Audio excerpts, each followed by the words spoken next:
आ गए class 9th में। अब ध्यान से सुनो।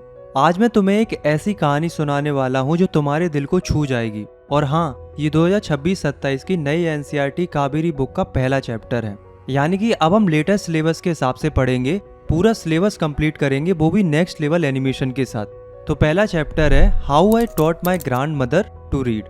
देखो, मैंने जब ये चैप्टर पढ़ा तो ये मुझे काफ़ी इंटरेस्टिंग लगा और काफ़ी अच्छा फील हुआ अंदर से, क्योंकि ये एक ऐसी कहानी है जो सिर्फ बुक की नहीं बल्कि जिंदगी की है। तो चलिए शुरू करते हैं। सबसे पहले तो ये जानना ज़रूरी है कि इस कहानी को लिखा किसने है। तो ये कहानी लिखी है सुधा मूर्ति ने। इन्हें जानते हो?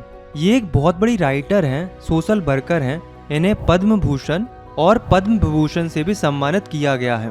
और सबसे खास बात ये है दोस्तों कि ये जो कहानी है ना, ये उनकी अपनी जिंदगी से ली गई है। मतलब यार, ये एक्चुअली में हुआ है, रियल स्टोरी है, किसी ने बना के नहीं लिखी है। और इसीलिए ये कहानी इतनी सच्ची फील होती है। अब सुनो, कहानी शुरू होती है नॉर्थ कर्नाटका के एक छोटे से गांव से, जहां कोई मॉल नहीं, कोई यूट्यूब नहीं। ऑब्वियसली सुबह का अखबार भी दोपहर में मिलता है और वीकली मैगजीन वो तो एक दिन और लेट आती है। इस गांव में रहती है एक 12 साल की लड़की अपनी दादी के साथ। यही लड़की हमारी नैरेटर है। ये पूरी कहानी उसकी आंखों से लिखी गई है और वो हमें अपनी दादी के बारे में बताने वाली है। उसकी दादी का नाम है कृष्टका, पर वो बच्चे उन्हें अब्बा बुलाती थी। तुम्हें पता है अब्बा का मतलब क्या होता है? तो नॉर्थ कर्नाटका की कन्नड़ भाषा में अब्बा का मतलब होता है माँ। कितना प्यारा वर्ड है ना अब्बा। अब सीन में आता है एक मैगजीन। उस जमाने में कन्नड़ मैगजीन आता था कर्मवीरा नाम से, और उस मैगजीन में एक नोवेल चल रहा था सीरियल की फॉर्म में। मतलब हर हफ्ते एक नया चैप्टर आता था, बिल्कुल आज के नेटफ्लिक्स के एपिसोड की तरह। वो भी स्क्रीन पर नहीं, बस वो पेपर पर था। उस नोवेल का नाम था काशी यात्रा, और उस नोवेल को लिखने वाली थी उस जमाने की बहुत ही पॉपुलर राइटर त्रिवेणी। अब देखो, त्रिवेणी के बारे में थोड़ा जानना जरूरी है। वो इतना अच्छा लिखती थी कि लोग खुद को उसके कैरेक्टर्स में ढूंढ लेते थे। सिंपल लैंग्वेज, सिंपल जिंदगी, लेकिन इतनी सच्ची कि सीधा दिल टच हो जाता था। वो बहुत ही कम उम्र में इस दुनिया से चली गई, लेकिन 40 साल बाद भी लोग उन्हें याद करते हैं। ये होती है एक सच्ची राइटर की पहचान।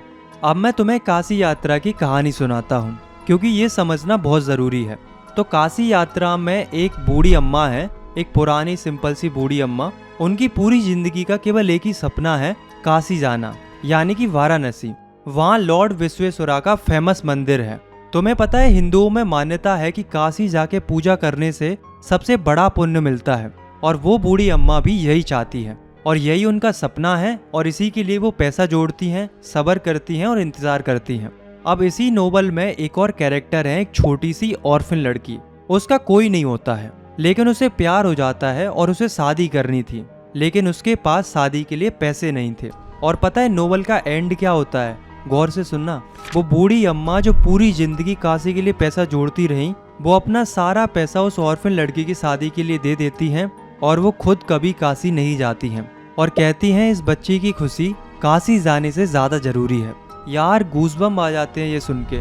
देखो, ये लाइन एग्जाम में पूछी जाती है, पक्का याद करना, ठीक है?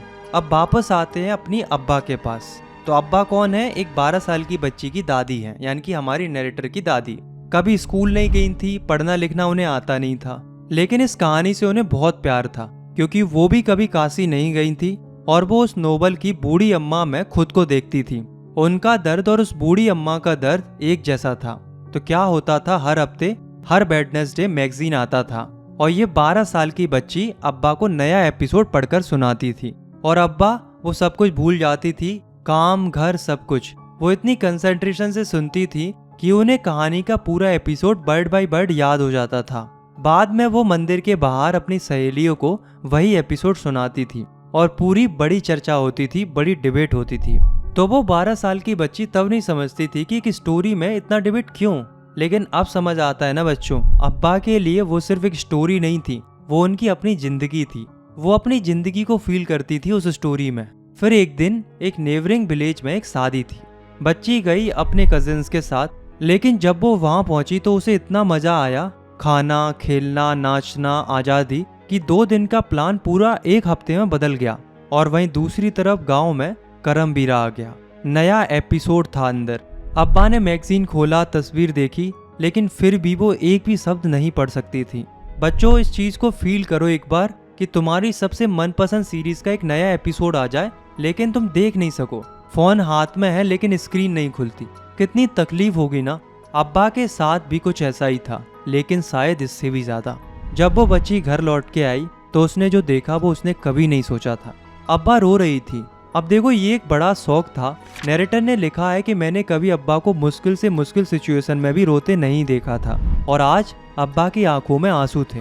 बच्ची ने घबरा के पूछा कि अब्बा सब ठीक है ना, तुम ठीक हो? अब्बा ने सिर्फ सर हिलाया और कुछ नहीं बोला। रात को खाना खाने के बाद सब लोग घर की खुली छत पर सो रहे थे। गर्मी की रात थी, चांद पूरा था, आसमान साफ था, और उसी वक्त अब्बा आई और धीरे धीरे उस बच्ची के पास बैठ गई। प्यार से उसका माथा चूमा। बच्ची ने समझा कि अब्बा कुछ कहना चाहती है, और अब्बा ने जो कहा वो सुन के अंदर कुछ हिलने लगता है बच्चों। उन्होंने बोला कि जब मैं छोटी थी तो मेरी माँ चली गई, कोई नहीं था मुझे संभालने वाला। बाप की दूसरी शादी हो गई, और उस जमाने में लड़कियों को पढ़ना जरूरी नहीं समझा जाता था, तो मैं स्कूल नहीं जा पाई। जल्दी से मेरी शादी हो गई, बच्चे हुए, फिर नाती नातनियाँ हुए, और जिंदगी ऐसे ही निकल गई। कभी कभी मेरे दिल में अफसोस होता था, इसलिए मैंने अपने बच्चों को, अपनी नातियों को, सबको पढ़ाया, लेकिन मैं खुद कभी नहीं पढ़ पाई। और फिर अब्बा ने असली बात कही कि जब तुम शादी में गई थी ना, तभी मैगजीन आया। मैंने खोला, तस्वीर देखी, लेकिन एक भी लफ्ज नहीं समझा। कितनी बार हाथ फेरे उन पेजेस पर, काश हाथ कुछ पढ़ सके, लेकिन कुछ नहीं होता। मैं तुम्हारा इंतजार करती रही, सोचा कि तुम जल्दी आओगी। किसी और से पूछना चाहा, पर शर्म आई, बहुत हेल्पलेस फील हुआ। और तब वो लाइन जो इस चैप्टर की सबसे इम्पोर्टेंट लाइन है, वो अब्बा बोलती हैं। वो बोलती हैं कि हमारे पास पैसा है, पर पैसे का क्या काम जब मैं खुद इंडिपेंडेंट नहीं हूँ। रुको, ये लाइन हम एक और बार पढ़ते हैं कि हमारे पास पैसा है, पर पैसे का क्या काम जब मैं खुद इंडिपेंडेंट नहीं हूँ। ये एक बहुत बड़ी बात है दोस्तों। पैसा होना अलग चीज़ है, और अपने पैरों पर खड़ा होना ये एक अलग चीज़ है। लिटरेसी नहीं थी उनके पास, और इसीलिए वो एक मैगजीन भी नहीं पढ़ सकी। ये दर्द समझो ज़रा। और हाँ, ये लाइन एग्जाम में ज़रूर आएगी, पक्का याद करो। और फिर अब्बा ने कुछ ऐसा किया जो इस कहानी का सबसे बड़ा टर्निंग पॉइंट है। उन्होंने एक फैसला लिया। उन्होंने कहा कि मैंने डिसाइड कर लिया है, कल से मैं कन्नाडा अल्फ़ाबेट सीखूंगी, बहुत मेहनत करूंगी, और दशहरा का दिन, सरस्वती पूजा का दिन, वो मेरी डेडलाइन है। उस दिन मैं खुद नॉवल पढ़ूंगी, और ये मेरा टारगेट है। मैं इंडिपेंडेंट बनना चाहती हूँ। एक बार सोच के देखो दोस्तों, 62 साल की उम्र में डेडलाइन सेट की और गोल सेट किया। और वो बच्ची, वो 12 साल की छोटी सी बच्ची, वो थोड़ी हंसी, थोड़ा मजाक भी उड़ाया, बोली कि अब्बा 62 साल में अल्फाबेट, आपके बाल सफेद हो गए हैं, हाथ झुर्रीदार है, और इतना काम भी है घर में, कैसे? लेकिन खुद वो बच्ची बाद में लिखती है, childishly I made fun of the old lady.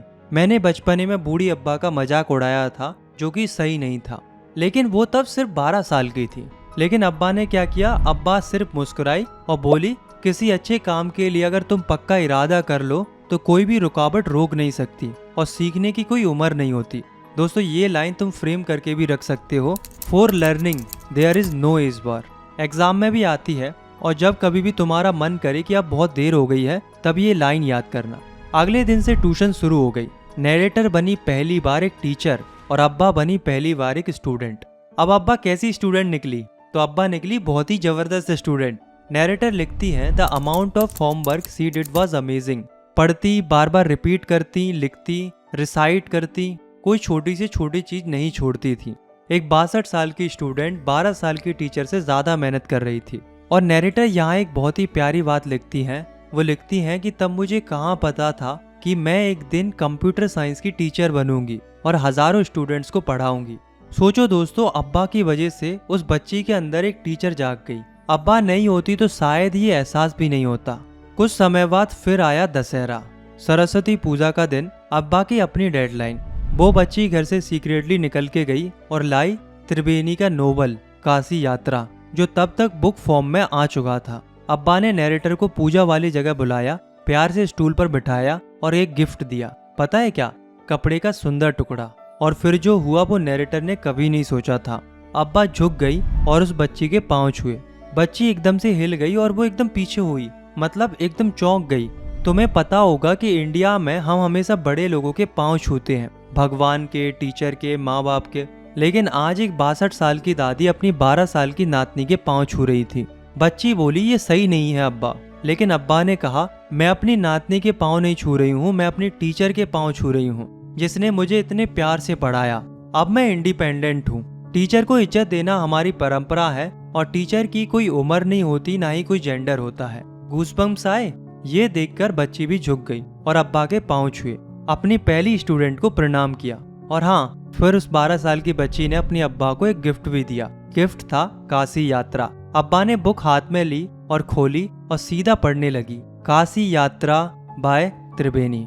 अब्बा ने पब्लिशर का नाम भी पढ़ लिया था और बाद में नरेटर ने लिखा, यानी कि उस बच्ची ने लिखा, I know then that my student had passed with flying colours. बस कहानी खत्म। लेकिन एक बार सोचना दोस्तों, अब्बा के पास सब कुछ था, घर था, पैसा था, प्यार करने वाले लोग थे, लेकिन एक चीज नहीं थी, पढ़ने की ताकत। और उस एक चीज की कमी ने उन्हें एक हफ्ते तक एक मैगजीन के लिए किसी पर डिपेंडेंट रखा। और जब वो सीख गई तब वो सच में फ्री हो गई।